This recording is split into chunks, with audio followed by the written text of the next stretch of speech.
Audio Jungle.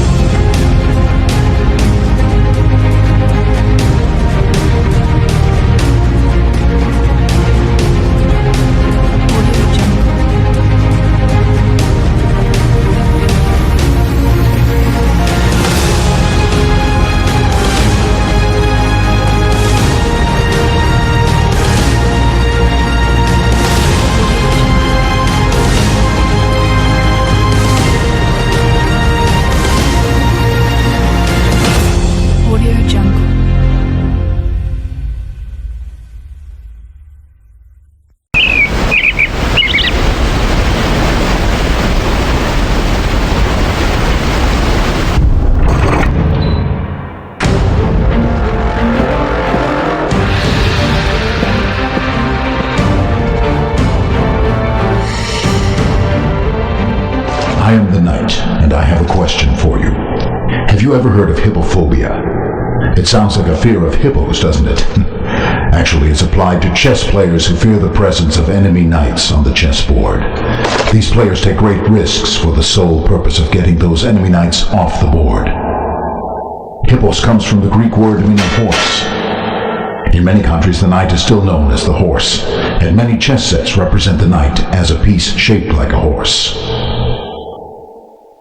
My usual L-shaped move is intended to symbolize the action of mounted troops on the battlefield. I attack the enemy as they pass, rather than in front, and leap over obstacles in a bound, unable to stop in mid-leap.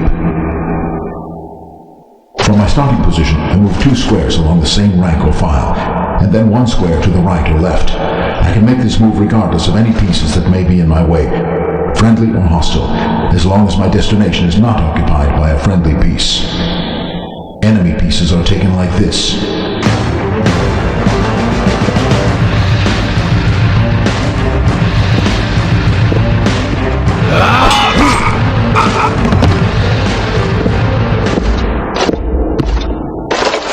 The unique advantage I have is my ability to attack any other piece without placing myself in immediate danger from that piece. Once I make an attack, no one can stand in my way. No other chess piece can say that. I'm also the only chess piece that can move before any of the pawns have moved at the opening of the game. I leap over them like they aren't even there. You'll find that I am most valuable in cramped positions and when there are a lot of other pieces on the board. I'm not one of those wimpy pieces like the bishop who prefer to work at long range. I like to get in close, where I can see and smell my enemy and make him nervous with my presence. At various times I have been referred to as the clown of the chessboard, the terror of the chessboard, the jumper, the boogaboo of the beginner, and the practical joker. Now I believe this lowly pawn would like to say a few words.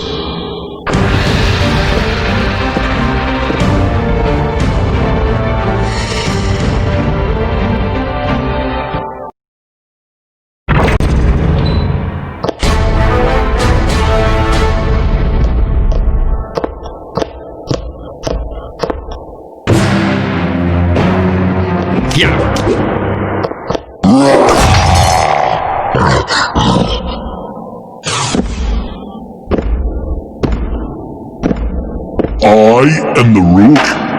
My name comes from a Western Arabic word that means chariot. The chariot was one of the 4 divisions of the Indian Army. The others were the infantry, the cavalry, and the elephants. I have also been called the castle, the tower, the rector, the marquis, and the boat. But if you call me anything else but a rook, I'll smash you.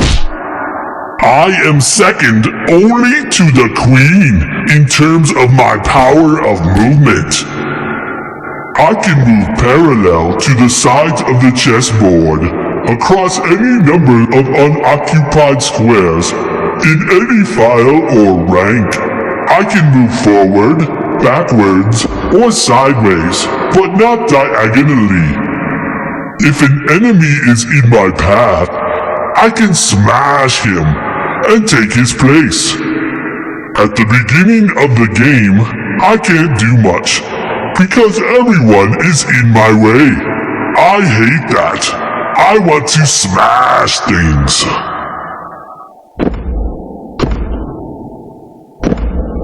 are best at controlling long open lines of squares. I am most powerful when I work as a team with my brother Rook, who starts the game at the opposite end of the board from me. If I start on the queen's side, then I am the queen's rook, and my brother would be the king's rook.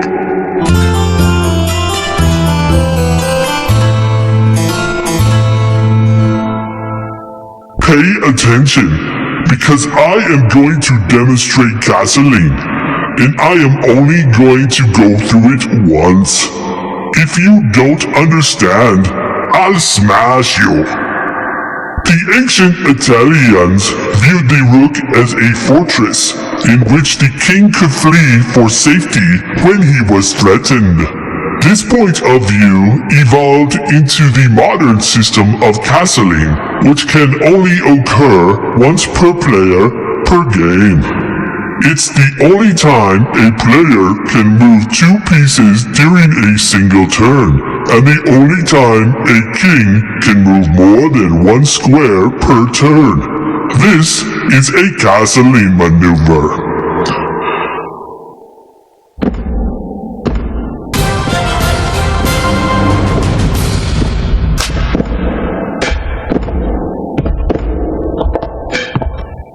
This move usually provides more safety for His Majesty and puts me in a better position to bust some heads.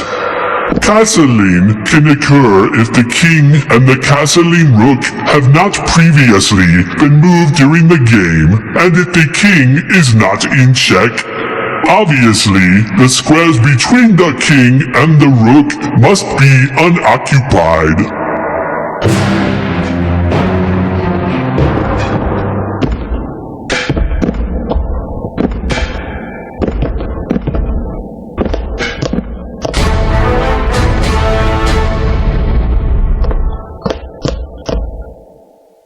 In this situation, castling could not occur because the king would have to move through check to reach his destination, but His Majesty can still castle in the other direction.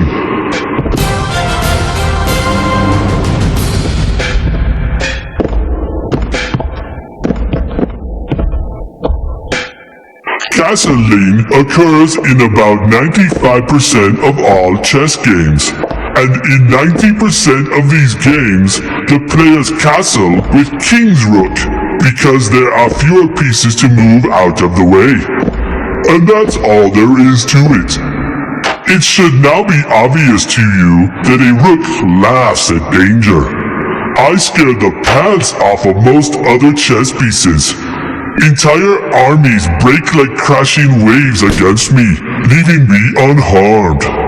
I fear nothing. Yoo-hoo.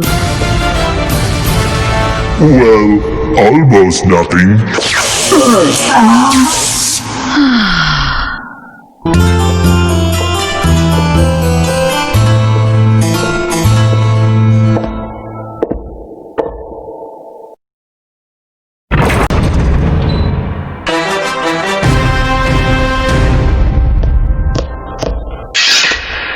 Lowly pawn?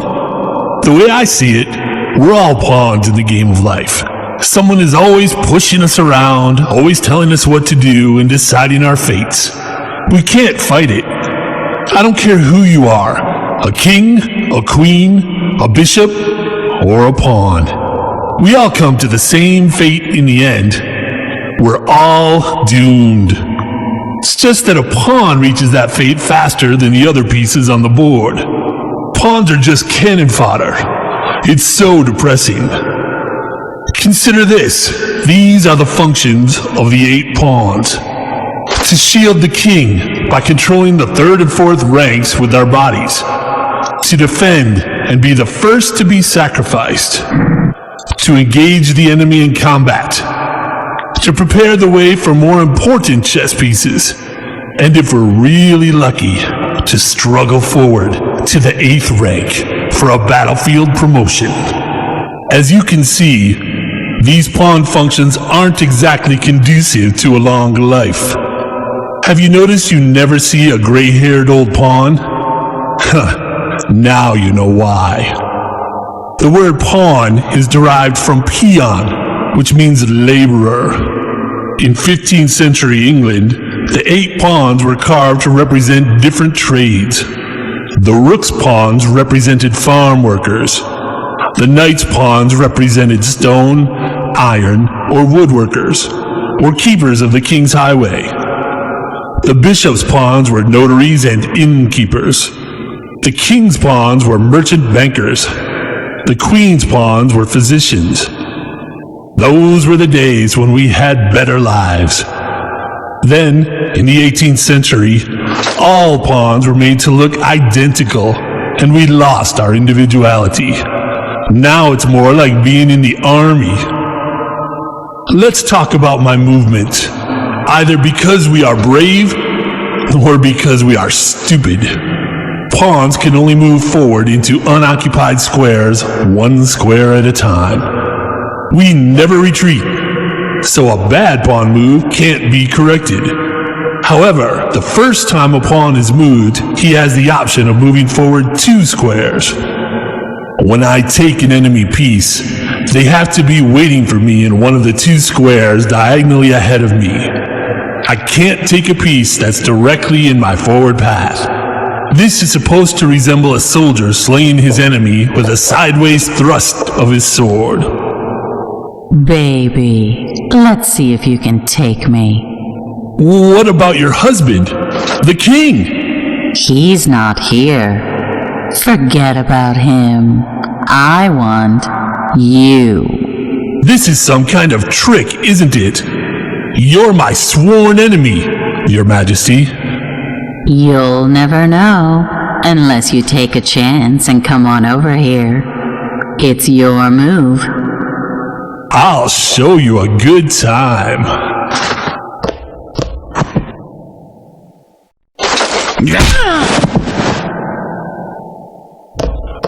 I told you it was a trick. Anyway, the pawn's motto is, United we stand, divided we fall. Pretty clever, huh? I just made it up. But the biggest pawn weakness shows up when the pawn gets isolated from its fellow pawns. Isolated pawns are easy prey for enemy attacks.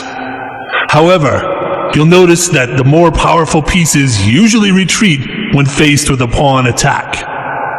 A queen is as strong as 8 pawns, but she will normally retreat when attacked by 1.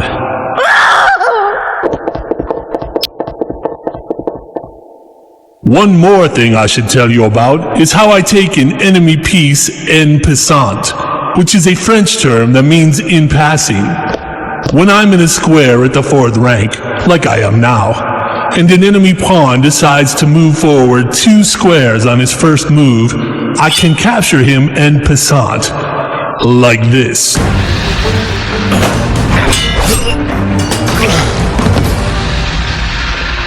There are times when you won't want to make an en passant capture, so this is an optional maneuver.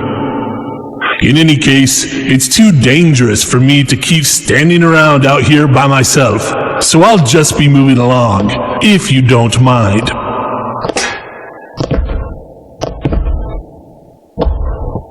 There's a lot more you need to learn about chess than we can possibly tell you about here, but you should know enough now to get started.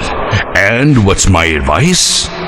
Avoid losing, and that way, you always win.